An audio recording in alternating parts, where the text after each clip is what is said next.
आप सबका SBI clerk का प्रीलिम्स खत्म हो चुका है। अब नेक्स्ट जो है आपके पास है मेंस। आपको मेंस की तैयारी करनी है, जिसमें सबसे इम्पोर्टेंट सेक्शन होता है जीए।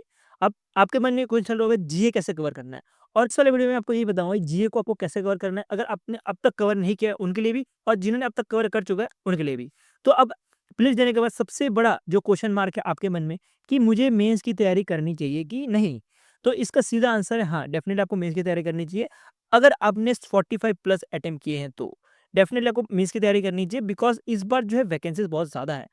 हर साल कितनी वैकेंसी आती है? एसबीआई क्लर्क के लिए 5000 के आस-पास वैकेंसी आती है और इस बार जो वैकेंसी आई है वो 14000 के आस-पास आई है और जब प्रीलिम्स हो चुका होगा, तो इसमें और भी वैकेंसी जो ऐड हो जाएगी, तो इसमें वैकेंसी और ज़्यादा बढ़ने के चांसेस भी हैं। तो आप देख सकते हो कि जो हर साल वैकेंसी आती है, उससे 3 गुना ज़्यादा वैकेंसी जो है इस साल है। तो ये 3 गुना ज़्यादा वैकेंसी को आपको ऐसे ही नहीं छोड़ना है। तो इसलिए मैं बता रहा हूँ कि ज़्यादा वैकेंसी होने की वजह से जो कट ऑफ है, वो भी कम जाएगा और किसी भी पर्सन ने, किसी भी बंदे ने अगर 45 प्लस भी अटेम्प्ट किया हो, तो उसको मेंस की तैयारी में लग जाना चाहिए। ठीक है? तो अब मान लेते हैं कि एक सिनेरियो लेते हैं कि आपका एग्ज़ाम क्लियर नहीं हुआ, प्रीलिम्स क्लियर नहीं हुआ, तब भी आपका क्या होगा ज़्यादा से ज़्यादा? उससे ज़्यादा आप मेंस नहीं दे पाओगे। लेकिन इसका फ़ायदा भी होने वाला है, जो भी आप पढ़ोगे, आपका कोई भी पढ़ाई जो है वो वेस्ट नहीं जाएगा। ये हेल्प करेगा आपको पीओ प्रीलिम्स क्लियर कर लिया तो उसमें हेल्प करेगा।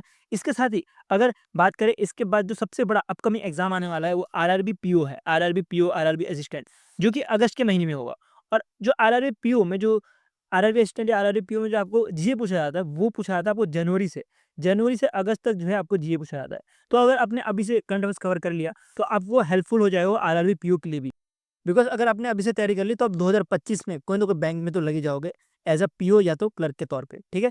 तो इसीलिए आप अर्ली स्टार्ट करो तो आपको बेनिफिट करेगा और ये मत सोचो यार कि एग्ज़ाम नहीं निकला तो क्या होगा, ठीक है? अगर आपने कुछ ज़्यादा ही कम अटेम्प्ट किए, मान लीजिए 30 अटेम्प्ट किए हैं, 20 अटेम्प्ट किए, तो भाई इसमें तो नहीं निकलने वाला। तो आप सीधे-सीधे छोड़ दो, कुछ फ़ायदा नहीं है। आप सीधे एसबीआई पीओ का प्रीलिम्स है उसमें फ़ोकस करो और जो बाकी जो है अगर कोई एग्ज़ाम आपका है तो उसमें ज़्यादा फ़ोकस करो। लेकिन अगर आपका 45 प्लस भी अटेम्प्ट है तो आप डेफ़िनिटली प्रीलिम्स के मेंस की तैयारी में लग जाओ।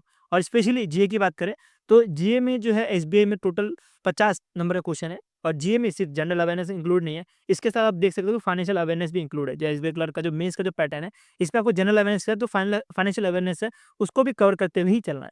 तो इसमें नंबर ऑफ क्वेश्चन्स की बात करें तो नंबर ऑफ क्वेश्चन जो है 50 है और टोटल मार्क्स जो है आपको 50 मार्क्स का ये पेपर होने वाला है। और टोटल टाइम जो है आपको मिलेगा 35 मिनट और जीए में 35 मिनट नहीं लगते, कम से कम 20 से 25 मिनट में ही जो भी स्टूडेंट्स है वो निपटा दे। कितने भी बिलो एवरेज स्टूडेंट वो 25 मिनट में निपटा देता है क्योंकि जीए ऐसा है कि आपको आया तो आया, नहीं आया तो छोड़ना ही पड़ जाता है, ठीक है?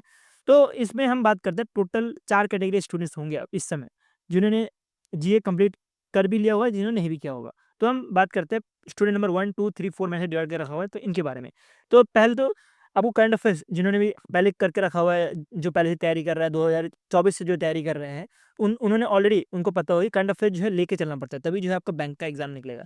तो उन्होंने वो जो है वो आते हैं स्टूडेंट नंबर 1 पे और वो उन्होंने ऑलरेडी जो है करंट अफेयर्स कंप्लीट कर लिया होगा, उसके साथ जो बैंकिंग अवेयरनेस है वो भी कंप्लीट कर लिया होगा, उसका जो स्टैटिक अवेयरनेस है उनका वो भी कंप्लीट होगा। तो ये तीनों में तीनों चीज़ कंप्लीट होगी और ये जो है बेस्ट सिनेरियो में है।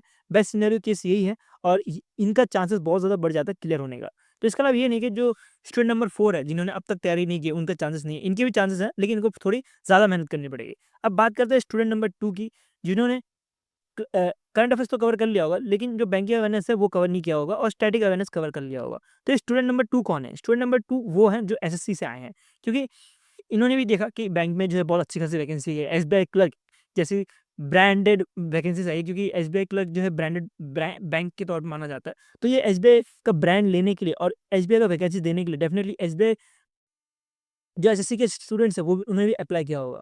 तो उनका जो है करंट अफेयर्स डेफिनिटली कंप्लीट होगा। इवन जो स्टैटिक अवेयरनेस है वो भी बहुत ज़्यादा स्ट्रॉन्ग होगा। लेकिन उनका एक चीज़ जो है कंप्लीट नहीं होगा वो बैंकिंग अवेयरनेस, कि उन्होंने बैंकिंग अवेयरनेस नहीं पढ़ा तो उनको उनके लिए भी जो स्ट्रैटेजी रहने वाली है कि उनको बैंकिंग अवेयरनेस कैसे कवर करना है, ठीक है? तो वो हम आगे कवर करेंगे। नेक्स्ट देखते हैं स्टूडेंट नंबर 3। स्टूडेंट नंबर 3 कौन है? जो करंट अफेयर्स पढ़ते हैं, जो बैंकिंग अवेयरनेस पढ़ते हैं लेकिन जो स्टैटिक अवेयरनेस नहीं पढ़ते। तो इनके लिए एक ही सुझाव है मेरा कि आप स्टैटिक अवेयरनेस जो है जल्दी-जल्दी खत्म करो और ज़्यादा डीप में जाने की ज़रूरत नहीं है बिकॉज़ स्टैटिक अवेयरनेस से आपको 3 से 4 क्वेश्चन आते हैं और वो भी जो है आपको करंट अफेयर्स से ही पूछा जाता है। करंट अफेयर्स में कोई न्यूज़ होगा, उसमें से कोई नीचे आपको कोई भी जो मैगज़ीन देते हैं या तो जो मटेरियल देते हैं आपको, उसमें नीचे लिखा रहता है उनका हेडक्वार्टर ये सब, तो वहाँ से भी आप कवर कर सकते हो। इवन जो भी मैं आपको कंटेंट प्रोवाइड करता हूँ, उसमें नीचे लिखा रहता है ये सब चीज़ें, ठीक है? जो इम्पोर्टेंट होता है, मैं आपको वही प्रोवाइड करता हूँ, जो फालतू रहती है वो आपको प्रोवाइड नहीं करता। स्टैटिक में एक चीज़ याद रखना कि आपको हेडक्वार्टर पढ़ना है, उसके बाद करेंसीज़ पढ़नी है, उसके साथ जो मिनी रत्न है, महारत्न है, ये सब भी चीज़ें कवर करते हुए चलनी है, जो एक्स्ट्रा आपको स्टैटिक अवेयरनेस के तौर पे कवर करना होता है बैंकिंग में, ठीक है?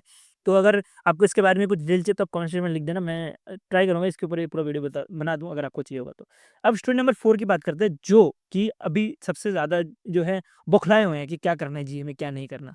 तो जिन्होंने अभी-अभी स्टार्ट किया है उनके लिए, जो कि अभी-अभी स्टार्ट किया, जिन्होंने अब तक करंट अफेयर्स नहीं पढ़ा, ना ही बैंकिंग अवेयरनेस पढ़ा है, ना स्टैटिक अवेयरनेस पढ़ा है, उन्होंने अभी-अभी स्टार्ट किया है और इनके पास टोटल अभी सिर्फ 30 दिन का ही टाइम है पूरा का पूरा करंट अफेयर्स कवर करने के लिए। अब स्टूडेंट 4 की ही बात करते हैं, मैं इनके लिए एक स्पेशल सेशन लेके आने वाला हूँ, जिसमें आपको जो भी आरबीआई न्यूज़ है, उसके बाद जो लॉन्चेस बैंक का है, लॉन्चेस नेशनल्स के हैं, वो सारे के सारे एक साथ मिलने वाले हैं। अपॉइंटमेंट एक साथ जो है आपको मिलेंगे, वो आपको नवंबर हो गया, दिसंबर, जैसे मैं आपको बताइए नवंबर से आपको करंट अफेयर्स पढ़ना है, तो नवंबर, दिसंबर, जनवरी, फ़रवरी तक जो भी है ये 4 महीने का आरबीआई न्यूज़, जितने भी आरबीआई के न्यूज़ है सारे के सारे एक साथ, फिर अपॉइंटमेंट जितने भी सारे के सारे एक साथ, मैं एक साथ जो है आपको 15 मार्च से जो है पढ़ाना चालू कर दूँगा, ठीक है?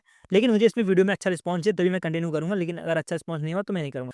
उसके बाद बात करें जो कैटेगरी 1, 2, 3 है, इनको भी जो है ये जो वीडियो मैं लाने वाला हूँ इससे डेफिनिटली बेनिफिट होने वाला है, जिसमें आपको एक बार में ही सारे के सारे जो है न्यूज़ रिवीज़न हो जाएँगे। वो टॉपिक वाइज़ जो न्यूज़ रहेंगे इसके वजह से आपको रिवीज़न करने में हेल्प होगी, ठीक है? अब हम बात करते हैं कि कैसे जो है आपको कंटेंट मिलने वाला है। आप देख सकते हो मेरा जो कंटेंट रहता है वो डेली हो, वीकली हो, मंथली हो, कुछ भी हो आपको माइंड मैपिंग में ही कंटेंट मिलता है।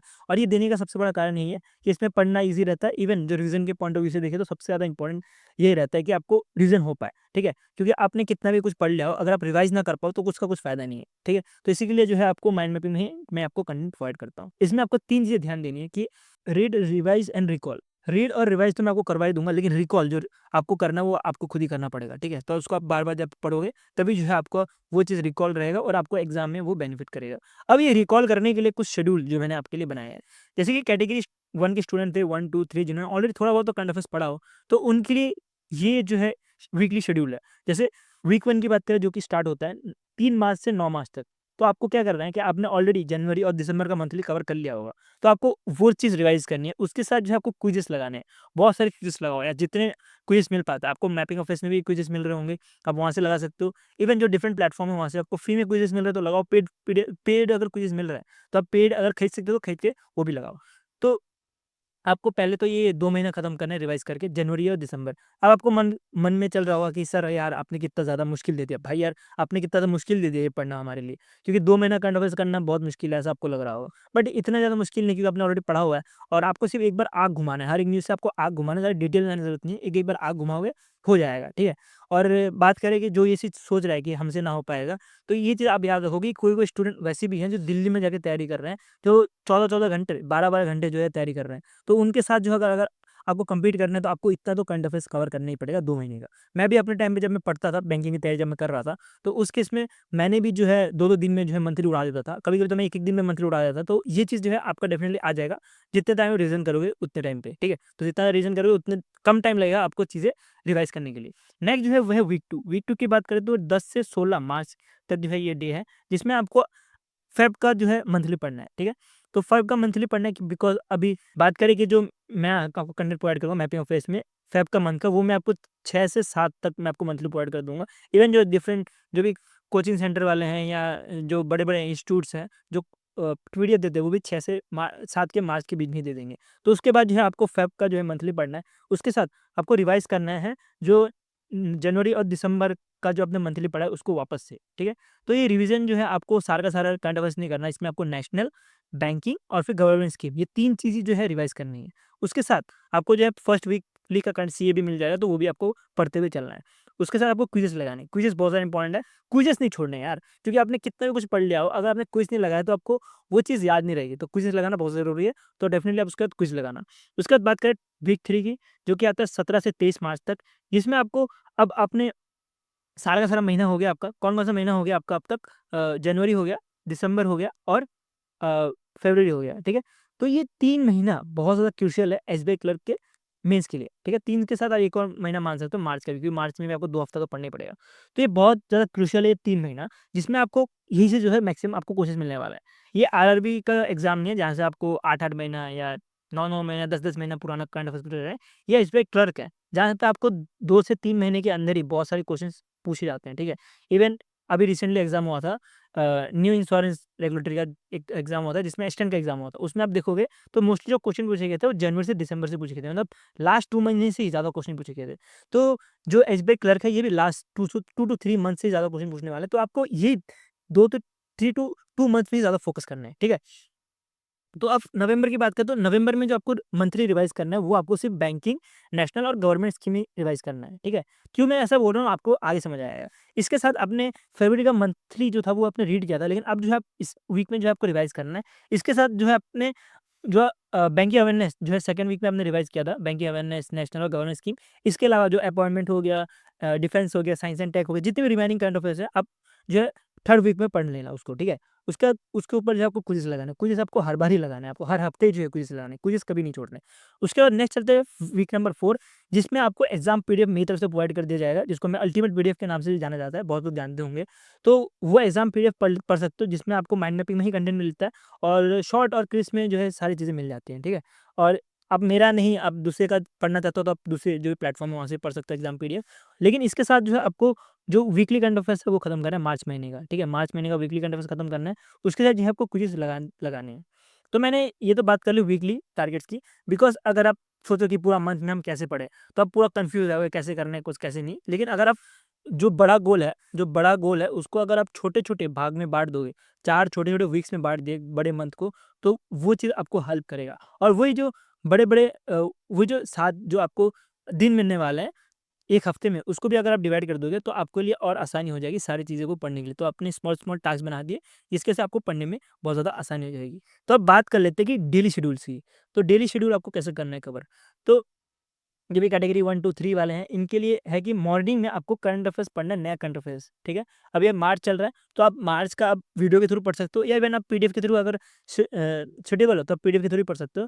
तो अब जो नए करंट अफेयर्स है वो पढ़ना है मॉर्निंग के समय। मॉर्निंग के समय क्यों? क्योंकि मॉर्निंग समय आपका माइंड जो है फ्रेश रहता है, तो इस समय जो है नए करंट अफेयर्स पढ़ना बहुत ज़्यादा हेल्पफुल रहता है कि आपके दिमाग में ज़्यादा चीज़ें घुस जाए।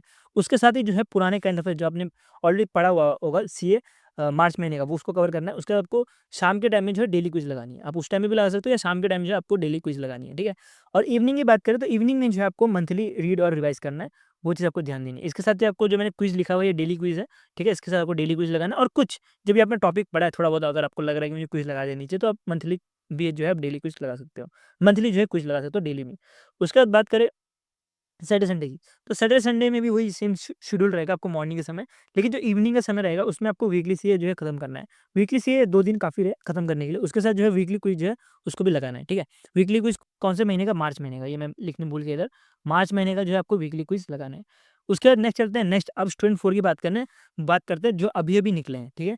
जो अभी-अभी अंडे से निकले हैं, जिन्होंने अब तक जीए को छुआ भी नहीं है, उन्होंने जीए को पढ़ा भी नहीं है, तो उनके लिए रहेगा कि आपको 1 हफ्ते में कम से कम जनवरी का मंथली तो खत्म करना ही है, ठीक है? उसके साथ क्विज़ लगाने हैं, लगा पाते हो तो ठीक है, नहीं लगा पाते लेकिन लगा पाते हो तो ठीक है, नहीं लगा पाते तब भी ठीक है। लेकिन आपको एक चीज़ याद रखनी है कि जनवरी का मंथली तो खत्म करना ही है। अगर आप बात करें कि अगर किसी का 8 मार्च को एसबीआई पीओ का प्रीलिम्स है तो इसको आप स्किप कर सकते हो ये चीज़, अभी के टाइम में आप अभी प्रीलिम्स की तैयारी करो, अगर आपको लगता है तो। लेकिन थोड़ा बहुत तो पढ़ लेना, कम से कम 50% जो है मैपिंग मैगज़ीन से खत्म हो जाना चाहिए या मंथली से खत्म हो जाना चाहिए, उसके बाद जो है रिमेनिंग 50% आप बाद में कर सकते हो। वीक 2 की बात करें तो वीक 2 में आपको अब फरवरी का मंथली रिलीज़ कर दिया होगा हर एक प्लेटफ़ॉर्म ने, तो आपको उसका फरवरी का मंथली पढ़ना है। उसके बाद जो रिवाइज़ करना है जनवरी का मंथली, ठीक है? और फर्स्ट वीकली जो सीए मिल रहा है आपको उसको खत्म करना है, ठीक है? तो आपको इसमें ध्यान देना है कि फरवरी का रीड करना है और जनवरी का जो भी आपने पढ़ा है उसको रिवाइज़ भी करते हुए चलना है सेकंड वीक में। थर्ड वीक की बात करें तो थर्ड वीक में आपको रीड करना है दिसंबर और नवंबर का मंथली, लेकिन इस केस में आपको ध्यान देना है इससे आपको बैंकिंग, नेशनल और गवर्नमेंट स्कीम ही पढ़नी है, ठीक है? ज़्यादा पढ़ोगे तो ज़्यादा दिमाग खराब होगा और आप जो है एग्ज़ाम में ज़्यादा फोकस नहीं कर पाओगे। उसके साथ आपको जो है क्विज़ करनी है। उसके बाद जो मेन चीज़ आती है फोर्थ वीक जिसमें आपको सबसे ज़्यादा मेहनत करनी है, यहाँ पे आएगा आपका एग्ज़ाम पीरियड। आपने यहाँ पे देखा कि आपने नवंबर और दिसंबर में आपने सिर्फ बैंकिंग, नेशनल और गवर्नमेंट स्कीम पढ़ा, आपने अपॉइंटमेंट नहीं पढ़ा, अवार्ड नहीं पढ़ा, डिफेंस नहीं पढ़ा, कुछ भी नहीं पढ़ा। तो ये सब कुछ जो है आपको कवर करना है एग्ज़ाम पीडीएफ से, जहाँ पे आपको शॉर्ट और क्रिस्प में सारी की सारी चीज़ें मिल जाएगी, ठीक है? तो क्वेश्चन वैसे भी वहाँ से वन लाइनर आते हैं, जैसे अपॉइंटमेंट हो गया, अवार्ड हो गया, यहाँ से जो है वन लाइनर ही पूछे जाते हैं। तो आप एग्ज़ाम पीडीएफ पढ़ोगे तो वो भी सफिशिएंट रह जाएगा, ठीक है? तो अगर ज़्यादा डीप में पूछ लिया तो ज़्यादा से ज़्यादा 1-2 क्वेश्चन छूटेगा, लेकिन जो भी आपने पढ़ा है आपको याद रहेगा और आप डेफिनिटली वहाँ पे जाके वो क्वेश्चंस भी लगा दोगे। उसके बाद जो है आपको सेकंड वीकली सीए लगाना है मार्च महीने का और उसके बाद जो है आपको क्विज़ की तैयारी करनी है। क्विज़ आपको डेली बेसिस पे लगाना है और हर हफ्ते लगाना है और हर महीने लगाना ही होते हैं। लेकिन अभी आपके पास महीने तो है नहीं, लेकिन आपके पास डेली और वीकली क्विज़ेस हैं, उसको डेफ़िनेटली आपको लगाते हुए चलना है, तभी जो है आपका एग्ज़ाम क्लियर होगा। नेक्स्ट चलता है डेली की बात करें तो डेली का सेम शेड्यूल है, जैसे कि कैटेगरी 1, 2, 3 और 1, 2, 3 का था, वैसे आपको 4 का भी जो है सेम शेड्यूल रहने वाला है। आपको वही चीज़ जो है फ़ॉलो करनी है इधर भी, और ज़्यादा से ज़्यादा फ़ोकस करना है कि आपको 3 महीने अच्छे से हो जाए। जनवरी जो कैटेगरी 4 वाला है, जनवरी, उसके बाद फरवरी और मार्च। आप अगर ये 3 महीने भी कर लोगे ना, तो डेफ़िनिटली आप यहाँ से मैक्सिमम जो है नंबर ऑफ क्वेश्चन्स अटेम्प्ट कर लोगे आराम से एग्ज़ाम में, और आपके अच्छे खासे स्कोर हो जाएँगे। 30 दिन एक सफिशिएंट टाइम है अच्छा स्कोर करने के लिए, और अच्छा क्या आप टॉपर ही बन सकते हो। मैं आपको इतना बता रहा हूँ कि आप टॉपर ही बन सकते हो, अगर 2 से 3 महीने के अंदर ही क्वेश्चन पूछ लिया तो, ठीक है? तो आप मेहनत करो, 3 महीने सही से पढ़ो, ज़्यादा बाहर मत जाओ कि 6-6 महीने का कंटों से अभी कवर करेंगे। आप 3 महीने अच्छे से पढ़ो, रिवाइज़ करो, रिकॉल करो, और सबसे इम्पोर्टेंट चीज़ क्विज़ लगाओ। जितना ज़्यादा क्विज़ लगाओगे उतना ज़्यादा आप बेनिफिट में रहोगे, ठीक है? तो अगर आपको करंट अफ़ेयर्स पढ़ना है मेरे से, या तो आपको अभी जो अपकमिंग करंट अफ़ेयर्स आने वाला है, जो कि 15 फ़ेब से रिलीज़ करने वा 15 मार्च से रिलीज़ करने वाला हूँ, वो सब आपको कवर करना है, तो बैंक साथ यूट्यूब चैनल जो है सब्सक्राइब कर सकते हो। और अगर आपको पीडीएफ चाहिए तो आप टेलीग्राम ग्रुप जॉइन कर सकते हो, जो कि एग्ज़ाम पीडीएफ है। मैं आपको पहले बताना चाहूँगा कि एग्ज़ाम पीडीएफ जो पेड है, ठीक है? पहले जो मैंने एग्ज़ाम पीडीएफ दिया था अल्टीमेट पीडीएफ, वो पेड था, और वो जो था वो सिंगल वैल्यू में मैंने जो है वो चार्ज किए थे। लेकिन इस बार जो डबल डिजिट में होगा, लेकिन ज़्यादा नहीं, रीज़नेबल रेट होने वाला है। तो आप वो भी खरीद सकते हो बैंक साथी टेलीग्राम ग्रुप से। इसके साथ जो बैंक साथी टेलीग्राम ग्रुप है, यहाँ पे आपको वीकली इसमें आपको डेली क्विज़ेस भी मिल जाते हैं, और जो भी डेली पीडीएफ है ये भी आपको अवेलेबल हो जाता है माइंड मैपिंग फॉर्म में ही, ठीक है? तो वीडियो अच्छा लगा तो लाइक कर देना, और आपके अगर कोई भी दोस्त हैं और आपको लगता है कि उसको भी ये वीडियो देख के कुछ हेल्प होने वाली है, तो आप वीडियो शेयर भी कर सकते हो। सो वीडियो अभी के लिए हम इतना रहता है। Thank you for watching this.